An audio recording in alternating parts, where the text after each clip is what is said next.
you.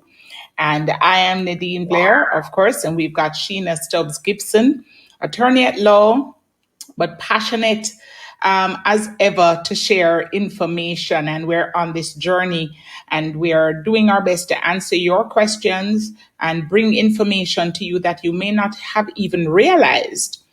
And for the past few weeks, we've been looking at the NIS. And this week we're branching and off, right? pension. Pardon?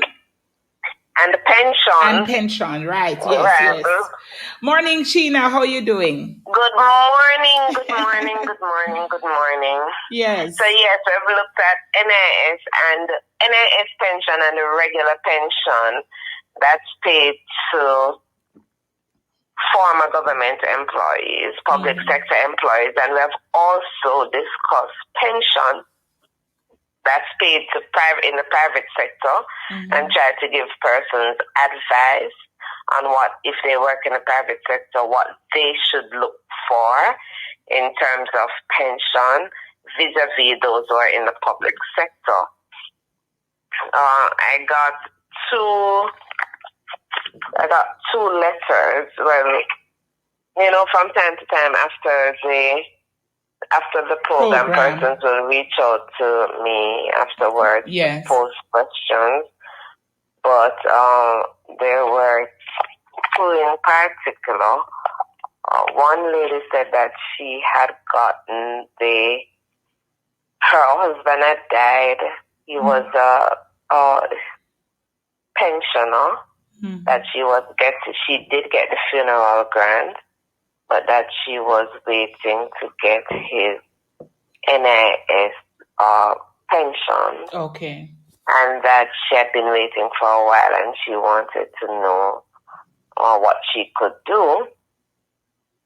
If you're in a similar situation to this, you have received one benefit and you're calling up there and you're not getting through, maybe the best thing to do is to actually go there. Not necessarily with a placard. Right, go up there. Yes. Because sometimes, as I've said before, getting through to NIS, Ministry of Social Security, they are probably the worst entity. I've not come across one so bad. Clarify worst entity in terms of responding? In terms of their telephone system. Okay, the telephone system, right. In terms of the telephone system, it's horrible. Right. So I've experienced it. I know myriads of persons who have the same question, and for some reason they don't seem to invest in improving that, and they must know that they have a horrible operator system. Sometimes the phone will ring forever. Wow. And if the phone is answered, you're not put through. Like someone may answer the phone. That's annoying. And you're just not put through. So it's a horrible, and it does not show that we value our customers that we serve when we hear this from time to time and we allow the system, the issues to go unaddressed. So, ma'am, you wrote, you said you were having a difficult time getting through to them. I suggest that you take up yourself and you go there one day. If you're not well or you're aged and not able to get around, have a family member go up there, give them a letter authorizing them to go, someone younger to go on your behalf and check on it. There's not much else that I can tell you to do. Right. If the phone is not working for you, then next best thing to do is to actually go there. Right. Another person wrote and said that they had been home for 3 weeks because they had been injured on the job, and they wanted to know what kind of NIS benefits that they can get. Again, if I were to come here every Friday morning and go through the benefits, then we would be talking about NIS every day. I keep going through the benefits. Last week again, even though we weren't talking about that, I kind of went back and I was talking about, which is how they heard it. So my thing is, if at this point in time you were injured on the job and you're home for 3 weeks, I'm going to say the same thing to you that I said to the other ladies. Take up yourself and go Try up there. calling or go up there. Right. You may well qualify, because if you are suing NIS and you were injured in an employment-related scenario, and as a result of that you have to be home, then you may well be able to get some money from the NIS if the conditions are right. For instance, the amount of payments that you have made. So the best thing you do is to go up there if you're not getting through on the phone. I wanted to touch briefly as well on PASS this morning, because I know that there are lots of elderly persons who benefit from PASS, and a lot of young children as well, for educational purposes.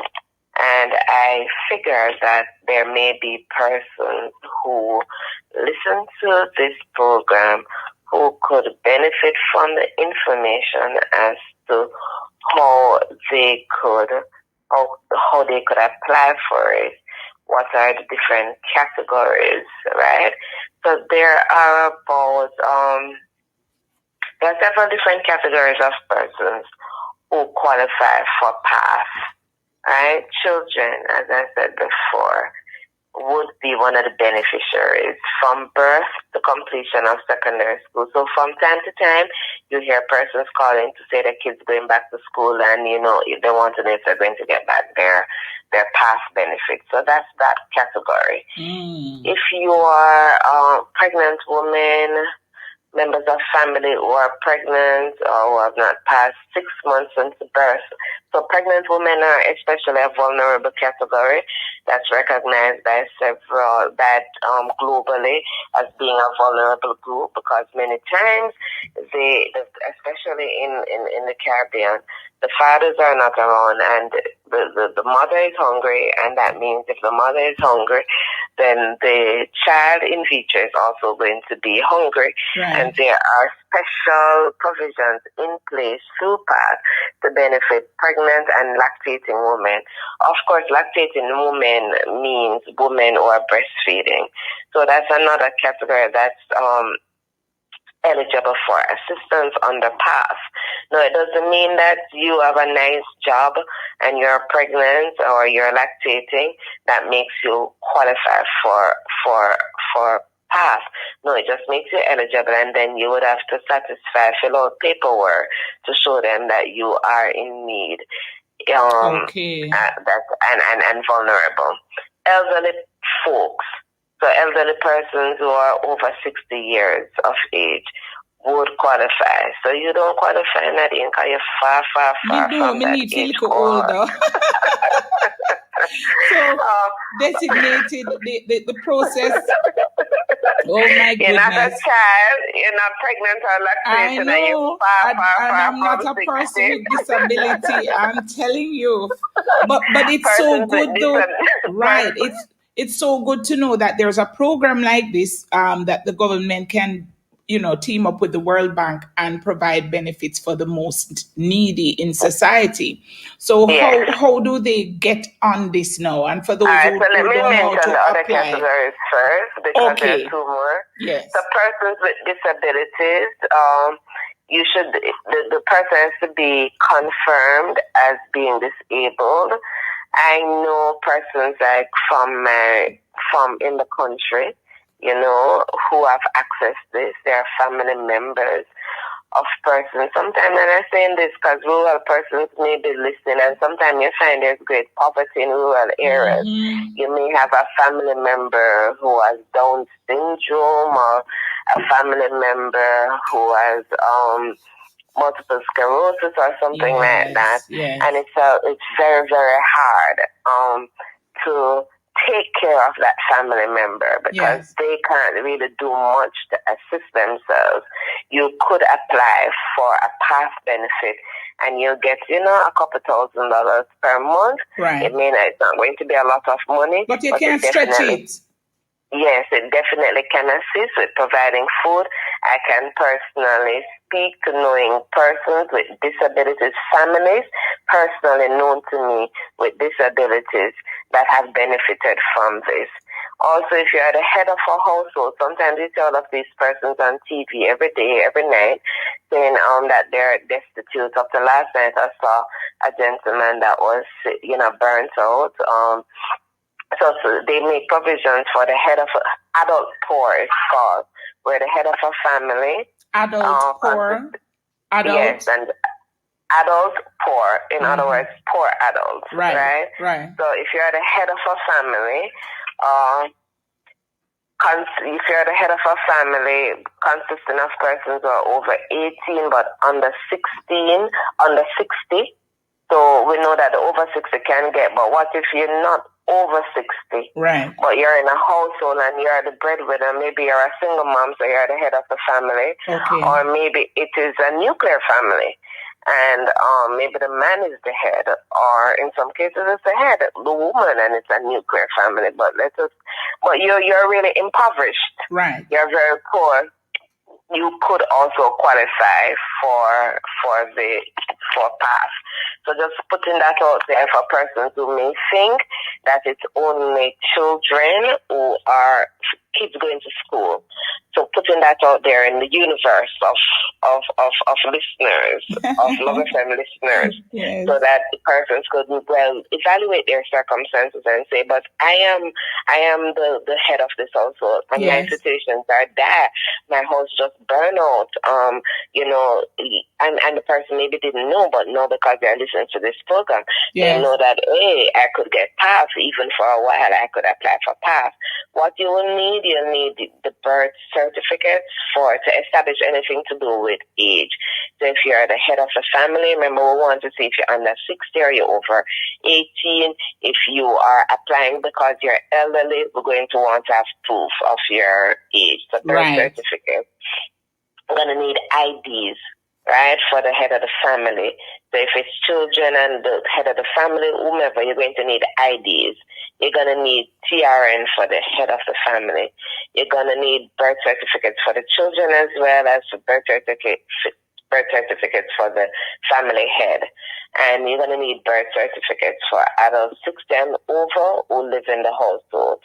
Now, as I was saying to you, it is not just that. It's not like, okay, so you're over 60, you will be able to get it, right? There are going to be conditions that you will have to satisfy. You have to prove to them that you are actually in need. So yes, you're of school age and you're a child of school age, but not all children of school age need it. So they're going to require that you fill out paperwork and satisfy them that there's actually a need. But I'm certain that there are persons listening to the program who have genuine needs but just don't know that they can access it. And that is why I decided to put the information out there. If you're a child in school and maybe you're thinking of for September, maybe COVID has impacted you and you'd like to get this, get on the PAD program for your child for September. Remember that the child, it is the grants, the cash grants that you're going to get for your children, they will have to comply with established conditions. So school-age children 6 and over are required to maintain an attendance rate of not less than 85%. So we're not going to give you the money to assist you with your child going to school, but you're hardly sending the children to school. This is cash that you're getting. This is cash that you're getting to ensure that the children go to school, and we are going to insist that you send the children to school. So you will have to show that the children has been attending 85%, school. I guess with COVID that there's some adjustment. I would imagine that there's some adjustment because some children just are not being able to attend school because of COVID conditions. If the children are under 6 years old, then what they require, instead of proving attendance at school, they require you to ensure that the children are turning up for their scheduled health visits established by the ministry. Well, you know what I have to tell you now.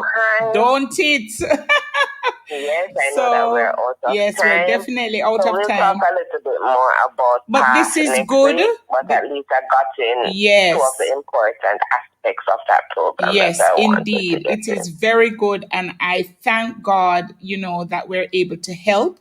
And so, persons, if you have questions, feel free to just send in a text, and I will send you the text number that you can send a text, not a call, with your question.